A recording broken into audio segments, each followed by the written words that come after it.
the Treekin, and they've been assisted by 2 Scorpions. Now, Treekin are really tough nuts to crack. I've reduced his War Dancers to just 4 thanks to my constant shooting at them. But this combat really is going to rely on luck. It's a bit of an even match, really. Treekin are really tough to kill with toughness 5, but if I can wear them down with my units here, I should be able to use my huge magic phase to bring the guys back onto the level. By the way, I must say the Casket of Souls going off every turn due to no dispel scrolls on my opponent. And so far, nailing some wounds left and right on just about everybody, so love the Casket. Souls. Really good times. Dragon flying around, still not engaging in combat, and what actually happened here in my 3rd turn is that I moved up and sprayed his lord with Archer Fire.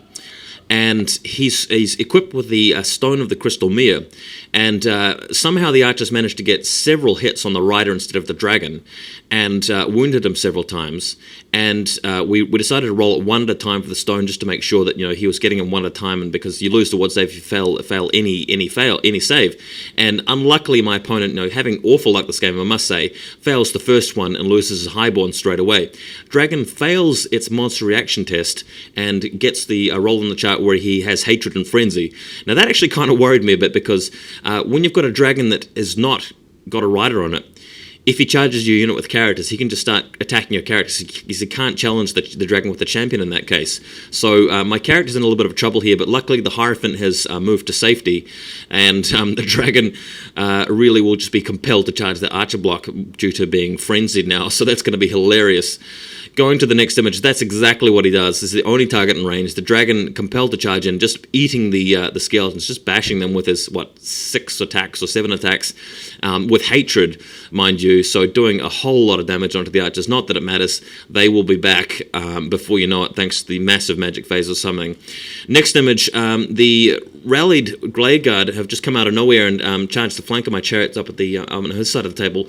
These chariots have successfully actually chased off his other unit of Glade Guard, but their friends in the first unit have come back to charge in the flank. This combat resulting in a draw thanks to outnumbering versus 1 wound or whatever it was, or flank bonus. I'm not too sure what happened here, but nonetheless, the combat rages on. Next image, the Waywatchers are joining the fight here with the Treekin and the Tomb Scorpions. The Treekin have been massacring the chariots down to just 2 chariots now. I've managed to kill 1 single Treekin, but this is the only close fight on the battlefield. A bit even here. The War Dancers joining into the combat. The Scorpions snipping off the heads of at least one of the War Dancers here, but the combat really being won by the Wood Elves every turn by only a small margin, so my troops able to survive. The Scorpions have got their,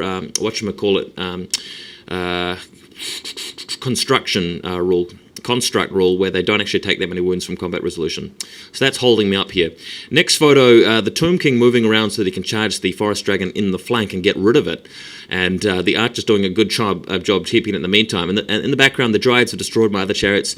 The Eternal Guard moving forward. He's got a Spell Singer in that unit, so I'm quite keen to get the points out of it. Next photo again, the Tomb King indeed beats the dragon, gets into the flank, charges, and the dragon runs away. The skeletons don't manage to capture the dragon, so the dragon's going to be able to rally next turn. And in the meantime, Dryads being destroyed by magic and Screaming Skull and Casket of Souls. As usual, every turn, just really, really high-powered Tomb King shooting and magic. In the next phase, for some reason, he's decided to charge the archers in the flank, perfectly lining up for a counter-flank charge from the Tomb King. And the dragon rallies, so the dragon's going to be in combat as well, sooner or later. And if we go to the next photo, if you zoom out, he's actually managed to destroy the chariots and the scorpions on the bottom side of the field here in the photo, leaving 2 Treekin, but I did manage to nail all of his Waywatchers in the process. Not Waywatchers, War Dancers. Speaking of Waywatchers, they have rallied and they're just loitering around the other side of the battlefield, really not contributing too much to the game. He's got some Dryads in the way of the Tomb King there, as you can see in the background. And the Tomb King have charged them, hoping to destroy the Dryads and then overrun into the Eternal Guard, which have wiped out most of my Skeleton Warrior unit, but not all of them, so they're locked in place, thankfully.